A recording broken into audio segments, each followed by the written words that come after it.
আজকে আওয়ামী লীগের নেতা কর্মীদের উপরে পরিকল্পিতভাবে তাদের উপর হামলা চলছে, মামলা চলছে। মামলার তো সীমা নেই, বাড়ি ঘর লুটপাট, সব কিছু ধ্বংস, অর্থনৈতিকভাবে পঙ্গু। তার ভেবেছে যে এভাবে আওয়ামী লীগকে শেষ করে দিতে হবে। আওয়ামী লীগকে শেষ করতে পারবে না, পারে না। আওয়ামী লীগ এদেশের স্বাধীনতা এনে দিয়েছে, আওয়ামী লীগ অর্থনৈতিক মুক্তি এনে দিয়েছিল, আওয়ামী লীগ এদেশের মানুষের পেটে ভাত, তাদের শিক্ষার ব্যবস্থা, স্বাস্থ্যের ব্যবস্থা, কর্মসংস্থান ব্যবস্থা করেছে। আওয়ামী লীগ দেশের মানুষের জন্য কাজ করে। আওয়ামী লীগ যখনই ক্ষমতা এসেছে, সাধারণ মানুষ সব, শুধু সাধারণ কেন, সর্বশ্রেণীর মানুষই এর সুফল ভোগ করেছে। কিন্তু আজ দুঃখ হয়, শত শত শিশু মারা যায়। আওয়ামী লীগ ক্ষমতা থাকলে যারা একেবারে বড় গলা করে বড় বড় কথা বলতো, কই তারা চুপ কেন? চুপ, আমার কাছে অবাক লাগে এটা ভাবতে।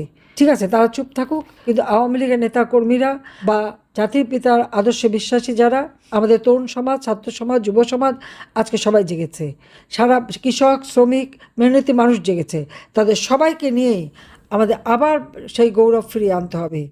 বাটপার ইউনূসের ক্ষমতা দখল এবং এই ২১ আগস্ট গ্রেনেড হামলাকারী ক্ষমতায় এসে যাদেরকে নির্মমভাবে হত্যা করে যাচ্ছে, যারা শাহাদাত বরণ করেছে, তাদের আত্মার মাগফিরাত কামনা করি।